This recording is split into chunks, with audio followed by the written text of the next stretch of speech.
नमस्कार दोस्तों। आज की कहानी एक हार्ट टचिंग कहानी है। शर्मिली किचन का काम निपटा के ड्राइंग रूम में आई। दोपहर के 3 बज रहे थे।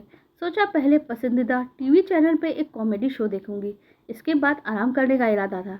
उसने टीवी ऑन ही किया और अपना चैनल लगाया।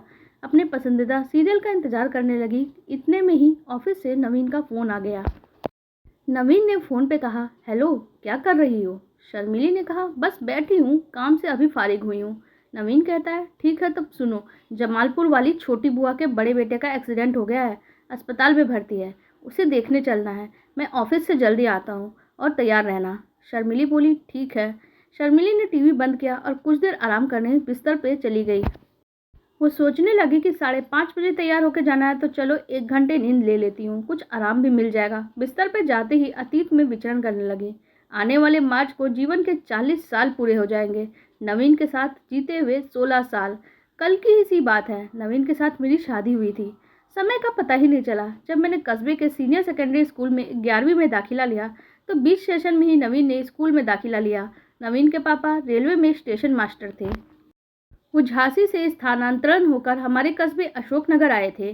कक्षा 11 और 12 तक हमारे मध्य कोई वार्तालाप नहीं था और ना कोई दोस्ती। पर नवीन का मेरे प्रति आकर्षण दिखाई देने लगा। वह मेरे आसपास बने रहने की कोशिश करता। मुझे भी उसकी उपस्थिति का आभास होने लगा।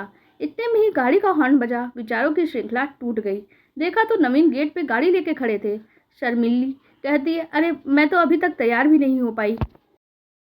नवीन कहता है, आप समय पे कभी कोई काम नहीं करती हैं, अस्पताल के लिए लेट हो जाएगा। शर्मिली बोलती है, जी मैं बस 5 मिनट में तैयार हो जाती हूँ। शर्मिली अपने कमरे में जाती है। हड़बड़ाहट में तैयार होकर बाहर आई। जल्दबाजी में अपनी साड़ी में पिन लगाना भूल गई। लिपस्टिक भी ठीक से नहीं लगा पाई और उसने मुंह फेस वॉश से धोया और बाल संभाले, चोटी बनाई। 5 मिनट में साड़ी की पटलियों को सेट करने में लग गए। शर्मिली नवीन से कहती है, चलो बाबू मैं तैयार हूँ। दोनों चलकर गाड़ी में बैठते हैं। घर से 7 किलोमीटर दूर सरकारी जिला हॉस्पिटल था, जिसमें उनका रिश्तेदार भर्ती था। नवीन ने गाड़ी पार्क की और जल्दी से दोनों इमरजेंसी वार्ड की ओर बढ़े। नवीन ने शर्मिली की तरफ देखा और उसे साड़ी बांधने के ढंग को देख के वो भड़क गया। नवीन गुस्से में बड़बड़ाता है, तुम्हें तमीज है कि नहीं? शर्मिली कहती है, क्या हुआ जी? खुद को तो देखो, साड़ी कैसे बांध रखी है। शर्मिली बोली, कैसे? नवीन, अरे थोड़ी बहुत शर्म बची है कि नहीं? नाभि के नीचे के सारे स्ट्रेच मार्क्स दिखाई दे रहे हैं। साड़ी को नाभि के ऊपर रखो। शर्मिली साड़ी को नाभि के ऊपर करती है और नवीन के साथ आगे बढ़ जाती है। अन्य रिश्तेदार भी समाचार लेने आए हुए थे। शर्मिली का हौसला टूट चुका था। औपचारिक शिष्टाचार निभाकर एक कोने में जाकर खड़ी हो गई।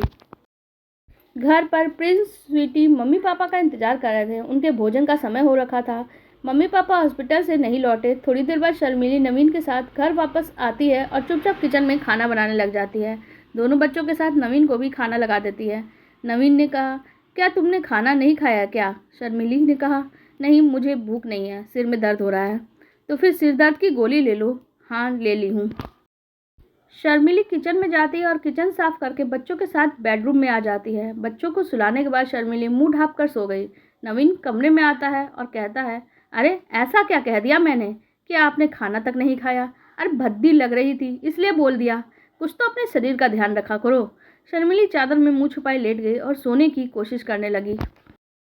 मन में विचारों के भंवर उठने लगे कि जिस चेहरे की सौंदर्य की प्रशंसा करते नवीन थकता नहीं था, जिस शरीर की तुलना कंचार के फूलों से लदी डालियों से करता, पुरुष जिस स्त्री के सौंदर्य को देवी रति की प्रतिमूर्ति आनंद का आयाम कहते नहीं थकता, वही स्त्री जब माँ बन जाती है, उसके वंश के बोए हुए बीजों को पौधों के रूप में विकसित कर देती है। आज वही स्त्री पुरुष के लिए ठूठ बन जाती है। आखिर क्यों खोती है स्त्री अपना सौंदर्य? किसके लिए? विवाह के 2 साल बाद भी जब बच्चा नहीं हुआ तो अस्पतालों में डॉक्टरों को दिखाया, झाड़ फूक करवाई, देवी देवताओं से मनौती मांगी, तब जाकर बेटी हुई, वो भी सिजेरियन से। बुआ जी सासू माँ का तो मुंह ही फूल गया। अरे लड़की हुई है, अगले साल मिसकैरेज हो गया। सासू माँ भाग्य को ही कोसने लग गई। अगले साल फिर से गर्भवती हुई, तब सिजेरियन से बेटा हुआ। मैं टूट चुकी थी, लेकिन घर में तो खुशी का माहौल था। सासू माँ और ससुर जी की खुशी देखते नहीं बनती थी, क्योंकि उनके वंश का तो कुल दीपक जो मिल गया था। और नवीन भी खुशी से फूले नहीं समा रहे थे। आज वही नवीन कह रहे हैं कि तुम भद्दी लग रही हो। आखिर किसके लिए खोया मैंने ये रूप सौंदर्य? दिन निकल आया, पर शर्मिली की आंखों में नींद नहीं थी। वो अपनी खोई हुई स्त्री को खोजने लगी जो उस पुरुष से बहुत दूर चली गई थी। उस स्त्री को जिसने पुरुष को अपना सर्वस्व मान के अपना पूरा वजूद मिटा दिया था। आप लोगों को हमारी ये कहानी कैसी लगी कमेंट सेक्शन में ज़रूर बताइएगा। साथ ही वीडियो को लाइक कर दीजिएगा और हमारे चैनल को भी सब्सक्राइब कर लीजिएगा। धन्यवाद।